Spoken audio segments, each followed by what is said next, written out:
Hello friends and my student, physical pharmaceutics के इस video में हम लोग बात करेंगे about the method of analysis of complexes के बारे में। इसमें हम लोग देखेंगे कि कौन कौन से मेथड्स हम यूज करते हैं कॉम्प्लेक्सेस को एनालाइज करने के लिए, और उसके बारे में डिटेल में बात करेंगे। मेरा नाम है डॉक्टर महंताब सिंह। तो चलिए शुरू करते हैं।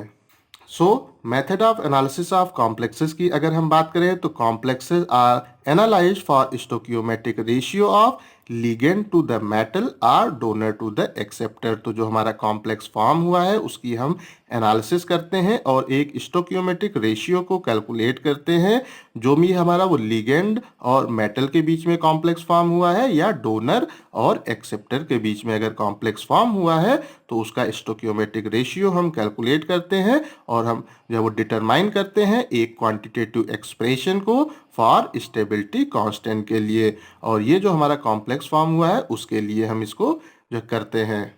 हाँ, तो अगर हम बात करते हैं वो डिफरेंट मेथड जो हम यूज करते हैं अपने कॉम्प्लेक्स की एनालिसिस में, तो जो हमारा पहला मेथड है ये है jobs method for continuous variation. इसमें हम जो हमारा कॉम्प्लेक्स फॉर्म हो रहा है उसकी एडिटिव प्रॉपर्टीज को स्टडी करते हैं और इस चीज़ को फाइंड आउट करते हैं कि कॉम्प्लेक्स फॉर्म हो रहा है कि नहीं हो रहा है। तो ये जो हमारी एडिटिव प्रॉपर्टीज हैं ये हो सकती हैं spectrophotometric extension coefficient, dielectric constant और स्क्वायर ऑफ रिफ्रैक्टिव इंडेक्स को हम इसमें स्टडी करते हैं। तो इसका जो पहला मेथड है वो है by using dielectric constant.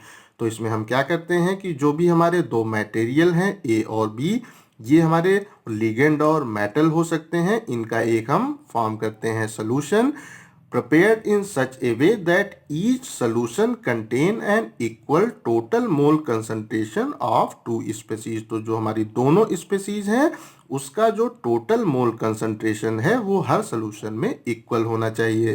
तो इसमें हम टोटल 11 सोल्यूशन प्रिपेयर करते हैं।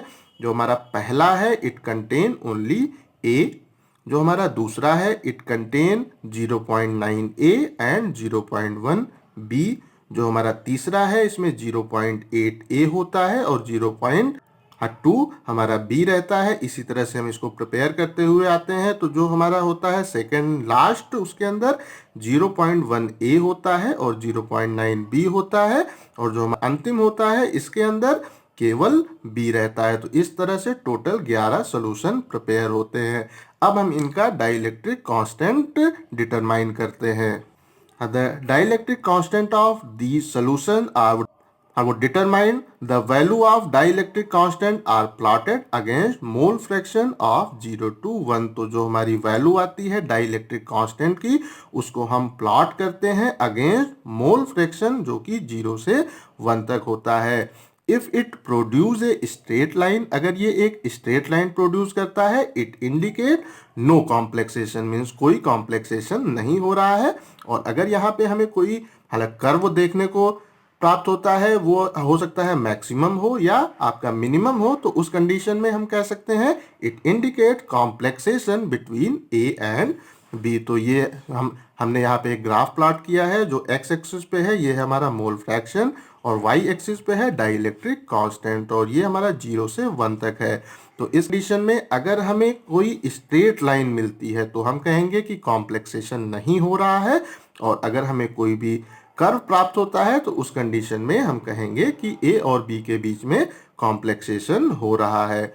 जो हमारा अगला मेथड है ये है बाय यूजिंग एब्जॉर्बेंस। तो इसमें हम स्पेक्ट्रोफोटोमेट्रिक मेथड यूज करते हैं और जो हमने 11 सॉल्यूशन इससे पहले प्रिपेयर किए हैं उनका हम एब्जॉर्बेंस डिटरमाइन करते हैं। Absorbance of solution is found by spectrophotometry। A zero difference between the value indicate no complexation। तो अगर इसमें हमें वो जीरो वो डिफरेंस वो देखने को मिलता है तो उस कंडीशन में हम कहेंगे कि कोई भी कॉम्प्लेक्सेशन नहीं हो रहा है।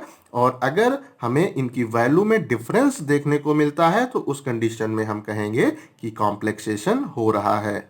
हाँ, तो अगर इसको हम ग्राफ के थ्रू जो है देखना चाहें तो यहाँ हमने एक्स एक्सिस पे लिया है मोल फ्रैक्शन और यहाँ पे वाई एक्सिस पे है एब्जॉर्बेंस वो डिफरेंस। तो इसमें अगर हम देखें तो ये जो हमारा मोल फ्रैक्शन है वो हमारा 0 से 1 तक है, और इस कंडीशन में अगर हम देखें तो यहाँ पे हमें एक दिख रहा है कर्व। अगर यहाँ पे स्ट्रेट लाइन होती तो हम ये कह सकते थे कि कॉम्प्लेक्सेशन नहीं हो रहा है, और यहाँ पे हमें देखने को मिल रहा है कर्व, इसलिए हम कहेंगे कि कॉम्प्लेक्सेशन हो रहा है।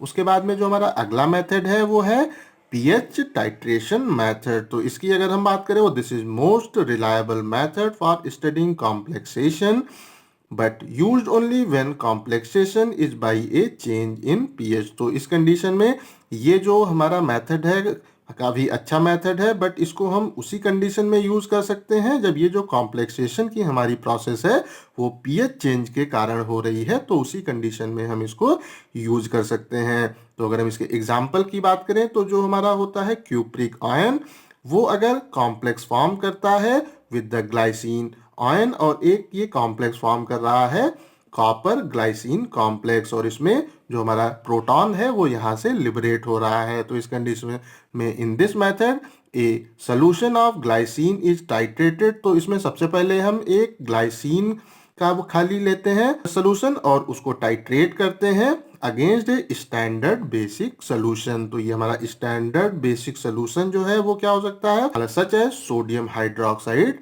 सोल्यूशन, और इसको हम जो पोटेंशियोमेट्रिकली इसको हम टाइट्रेट करते हैं। उसके बाद में हम इससे ग्राफ प्लॉट करते हैं। A titration curve is obtained between pH against equivalence of the base in ml added. तो इस कंडीशन में हमें एक टाइट्रेशन कर्व प्राप्त होता है। उसके बाद हम क्या करते हैं, then a solution of glycine and copper salt is also वो टाइट्रेटेड। उसके बाद में हम सोल्यूशन प्रिपेयर करते हैं ग्लाइसिन और हमारे कॉपर साल्ट का, और उसको फिर से हम टाइट्रेट करते हैं बाई स्टैंडर्ड NaOH से, और उससे हम एक ग्राफ और प्राप्त होता है, वो टाइट्रेशन कर्व हमें और प्राप्त होता है, और उसके थ्रू हम इस चीज की एनालिसिस करते हैं कि कॉम्प्लेक्सेशन हो रहा है कि नहीं। हाँ, तो वो curve obtain from complex is if well below the glycine alone indicate decrease in the pH source complexation अगर। तो जो हमारा ग्लाइसिन एलोन का जो हमें कर्व प्राप्त हो रहा है वो अगर उसके काफी नीचे हमें जो हमारे वो कॉम्प्लेक्स है उसका अगर कर्व प्राप्त हो रहा है, तो उस कंडीशन में हम कहेंगे कि कॉम्प्लेक्सेशन हो रहा है। तो ये हमने इस प्लेस पे एक्स एक्सिस पे लिया है NaOH ml में, और वाई एक्सिस पे हमारा pH है। ये ग्राफ जो प्लॉट हुआ है ये है ग्लाइसिन का, और अगर हम बात करते हैं उसके कॉम्प्लेक्स का तो वो उसके काफी नीचे हमें देखने को मिलता है। तो इस कंडीशन में हम कहेंगे कि कॉम्प्लेक्सेशन हमारा हुआ है। अगला जो हमारा मेथड है ये है डिस्ट्रीब्यूशन मेथड। तो अगर इसकी बात करें, for some complexes method of distributing solute between two immiscible solvent use to determine the stability constant. तो यहाँ पे हमें कुछ कॉम्प्लेक्सेस हमारे ऐसे होते हैं वहाँ पे स्टेबिलिटी कांस्टेंट को डिटरमाइन करने के लिए हम वो डिस्ट्रीब्यूशन कोफिशिएंट को हम उसका वो डिटरमाइन करते हैं। To explain this method consider a complexation between iodine and potassium iodide. तो इसको एक्सप्लेन करने के लिए हम इसी को कंसीडर कर लेते हैं कि एक कॉम्प्लेक्स फॉर्म हो रहा है आयोडीन और पोटेशियम आयोडाइड के बीच में। तो उस कंडीशन में वो सबसे पहले हम आयोडीन का वो डिस्ट्रीब्यूशन कोफिशिएंट कैलकुलेट करेंगे, और उसके बाद में कॉम्प्लेक्स का डिस्ट्रीब्यूशन कोफिशिएंट हम यहाँ पे वो कैलकुलेट करेंगे। तो first iodine is added to the immiscible system containing carbon वो डाइवोसल्फाइड एंड वाटर। तो उस कंडीशन में जो हमारा डिस्ट्रीब्यूशन कोफिशिएंट आएगा, मीन्स इसको हम लोग एक बार और क्लियर कर लेते हैं कि आयोडीन को हमने लिया, उसको एक इमिसिबल वो सिस्टम के अंदर वो डाला, और वहाँ पे हमने जो हमारा इमिसिबल वो सिस्टम था उसमें क्या था, वाटर था और वो कार्बन वो डाइसल्फाइड था। तो इसके अंदर जब हम उसको डालेंगे तो आयोडीन अपने आप को इन दोनों में डिस्ट्रीब्यूट करेगा, और वहाँ से हमें एक डिस्ट्रीब्यूशन कोफिशिएंट प्राप्त होगा, और वो क्या होगा, K is equal to the concentration of iodine in the organic layer, इसको हम O से इंडिकेट करेंगे, और the concentration of iodine in the water इसको हम W से इंडिकेट करेंगे। अब इसके बाद में हम जो है iodine is then added to a immiscible system containing carbon disulphide and an aqueous solution of potassium iodide. तो इससे पहले हमने वाटर लिया था और उसके प्लेस पे हम एक यहाँ पे ले रहे हैं aqueous solution of potassium iodide. और इस इमिसिबल सिस्टम में जब हम अपने आयोडीन को पुट करेंगे तो ये अपने पार्टीशन कोफिशिएंट के अनुसार अपने अफिनिटी के अनुसार इन दोनों में डिस्ट्रीब्यूट होगा। द आयोडीन वो get distributed between two phase, तो आयोडीन जो है वो दोनों फेज में अपने आप को डिस्ट्रीब्यूट कर लेगा। Complexation between the iodine and potassium iodide occur, I2 plus iodine ion is equal to I3 ion. तो इस कंडीशन में अगर हम बात करते हैं the concentration of free and total iodine and potassium iodide in aqueous phase are determine. तो इस कंडीशन में हम कंसंट्रेशन को आइडेंटिफाई करेंगे। जो हमारा फ्री आयोडीन है या उसको हम कह सकते हैं अनकॉम्प्लेक्स आयोडीन है, जो हमारा टोटल आयोडीन है उसकी कंसंट्रेशन को, और जो हमारा पोटेशियम आयोडाइड है इसको हम कॉम्प्लेक्स भी कहेंगे, इसकी कंसंट्रेशन को एक्वस फेज में हम डिटरमाइन करते हैं। The concentration of complex iodine in aqueous phase, अगर हम एक्वस फेज की बात करें तो उसमें जो हमारा आयोडीन है उसकी जो कंसंट्रेशन है, the concentration of I2 complex is equal to aqueous वो total concentration of iodine minus aqueous free concentration of iodine. तो इस कंडीशन में हम कह सकते हैं पोटेशियम आयोडाइड की जो हमारी वो कंसंट्रेशन है वो कॉम्प्लेक्स की वो इक्वल होगी कॉम्प्लेक्स कंसंट्रेशन ऑफ I2 के। हाँ, so concentration of free potassium iodide is free concentration of potassium iodide is equal to total concentration of potassium iodide minus complex potassium iodide concentration. The stability constant is given by K is equal to concentration of complex upon free iodine की जो हमारी concentration है into जो हमारा free potassium iodide है उसकी वो concentration है। इसके थ्रू हम स्टेबिलिटी कांस्टेंट को डिटरमाइन कर लेते हैं। उसके बाद इसमें जो हमारा अगला मेथड है वो है solubility method. In this method the difference in concentration of complexing agent in aqueous vehicle are taken. तो इसमें हम जो है जो हमारा कॉम्प्लेक्सिंग एजेंट है उसकी अलग अलग वो कंसंट्रेशन एक्वस व्हीकल के अंदर वो लेते हैं। To each container and excess quantity of drug is added. जो हमारा हर कंटेनर है उसके अंदर जो हमारी ड्रग है उसकी हम एक्सेस क्वांटिटी ऐड कर देते हैं। Placed in a constant temperature bath, उसको एक हम कांस्टेंट टेम्परेचर बाथ के ऊपर रख देते हैं और उसको एजिटेट करते हैं जब तक कि इक्विलिब्रियम अटेन नहीं हो जाती, स्टेबलाइज नहीं हो जाती। After equilibrium the portion of supernatant liquid is remove. तो जो हमारा ऊपर का पोर्शन होता है वो जिसमें ड्रग की कंसंट्रेशन ज्यादा हो सकती है उसको हम रिमूव कर देते हैं and analyse concentration of drug in the solution. तो हमारा जो सोल्यूशन है उसके अंदर अपने ड्रग की कंसंट्रेशन को हम जो है एनालाइज करते हैं। The solubility of the drug in different molar concentration of complexing agent plotted against molar concentration of complexing agent. तो जो हमारी ड्रग की सॉल्युबिलिटी है उसको और जो हमारा मोलर वो कंसंट्रेशन ऑफ कॉम्प्लेक्सिंग एजेंट है उसके बीच में हम एक ग्राफ को प्लॉट करते हैं। The solubility increase as the complexing agent added due to the formation of soluble complex. तो जो हमारा ड्रग है उसकी सॉल्युबिलिटी इंक्रीज होती है जैसे जैसे ही हम कॉम्प्लेक्सिंग एजेंट को उसमें ऐड करते हैं, क्योंकि वो एक फॉर्म करता है सॉल्युबल कॉम्प्लेक्स को। तो अगर हम इसको ग्राफ के थ्रू देखें तो हम कह सकते हैं इस प्लेस पे हमने एक्स एक्सिस पे लिया है मोल कंसंट्रेशन ऑफ कॉम्प्लेक्सिंग एजेंट और जो हमारा वाई एक्सिस पे क्या है मोलर कंसंट्रेशन ऑफ ड्रग। तो हम वो जैसे जैसे कॉम्प्लेक्सिंग एजेंट की क्वांटिटी को इंक्रीज करते हैं हमारे वो ड्रग की जो मोलर कंसंट्रेशन है वो भी इंक्रीज होती जाती है। जो हमारा पॉइंट एस है इसको हम बोलते हैं सॉल्युबिलिटी ऑफ ड्रग। उसके बाद में जो हमारा ए से बी तक पॉइंट है ये कहलाता है वो सैचुरेशन पॉइंट, और जो हमारा पॉइंट बी है ये कहलाता है excess drug converted to the complex. और ये जो हमारी वो सॉल्युबिलिटी है वो एक टाइम के बाद में फिर फॉल डाउन होने लगती है और इसको हम बोलते हैं हायर कॉम्प्लेक्स कर्व। तो अगर हम बात करते हैं about the amount of complexing agent, ये इक्वल होता है mole of the drug in complex upon mole of complexing agent in the complex. तो जो हमारा कॉम्प्लेक्सिंग एजेंट की अमाउंट है वो इक्वल होगा जो हमारा है मोल ड्रग इन द कॉम्प्लेक्स उसके upon mole of complexing agent in the complex उसके इक्वल होगा।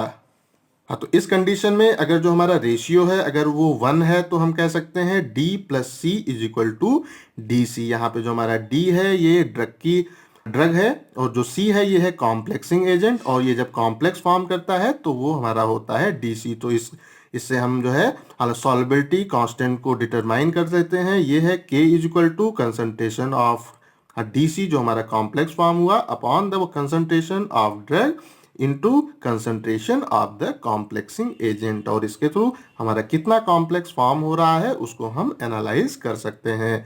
जो हमारा लास्ट मेथड है ये है स्पेक्ट्रोफोटोमेट्री। इसमें क्या होता है, the study of donor acceptor or charge transfer complexation was done with the absorption spectroscopy in visible and UV region of spectrum। तो यहाँ पे जो हमारा वो डोनर एक्सेप्टर है या जो हमारा है वो चार्ज ट्रांसफर कॉम्प्लेक्स फॉर्म हो रहा है उसकी हम स्टडी करते हैं एब्जॉर्बेंस स्पेक्ट्रोस्कोपी के थ्रू विजिबल और यूवी वो रीजन इसमें। तो इफ डी वो represent as electron donor and A represent as electron acceptor. तो यहाँ पे जो अगर डी है वो हमारा है इलेक्ट्रॉन डोनर और ए जो है वो इलेक्ट्रॉन एक्सेप्टर है, तो हम इसके एसोसिएशन को लिख सकते हैं D plus A, it will form D A. तो यहाँ पे जो हमारा एसोसिएशन कांस्टेंट है अगर वो K1 है और जो डिसोसिएशन कांस्टेंट है वो अगर हमारा K2 है, तो हम इक्विलिब्रियम और स्टेबिलिटी वो कांस्टेंट को यहाँ पे लिख सकते हैं K is equal to K1 upon K2।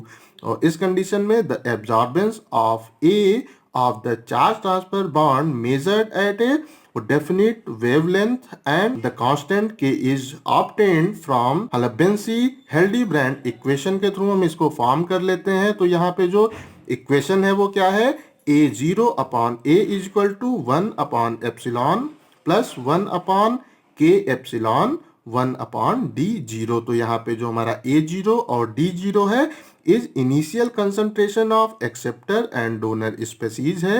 जो हमारा एप्सिलॉन है is molar absorptivity of the charge transfer complex है, और K है हमारा स्टेबिलिटी कांस्टेंट। तो अगर हम यहाँ पे ग्राफ प्लॉट करते हैं A0 अपॉन A और 1 अपॉन D0 के बीच में, तो जो हमें इंटरसेप्ट यहाँ पे देखने को मिलेगा वो होगा 1 अपॉन एप्सिलॉन, और जो हमारा स्लोप होगा वो होगा 1 अपॉन K एप्सिलॉन। तो यहाँ पे जो हमने ग्राफ प्लॉट किया है तो यहाँ x एक्सिस पे है 1 अपॉन D0 और यहाँ y एक्सिस पे है A0 अपॉन A। तो यहाँ पे जो हमें इंटरसेप्ट जो है देखने को मिल रहा है वो है 1 अपॉन एप्सिलॉन, और जो हमारा स्लोप है वो है 1 upon K epsilon. Okay friends and my dear student, ये टॉपिक आप लोगों को समझ में आ गया होगा, सारे मेथड आप लोगों को क्लियर हो गए होंगे। कहीं पे भी कोई कंफ्यूजन है तो आप कमेंट करके पूछ सकते हैं। इस टॉपिक का PDF आपको डिस्क्रिप्शन में मिल जाएगा। इस वीडियो को लाइक करें, अपने दोस्तों के साथ शेयर करें, और ऐसे ही वीडियो देखने के लिए हमारे चैनल को सब्सक्राइब करना बिल्कुल भी न भूलें। Thank you.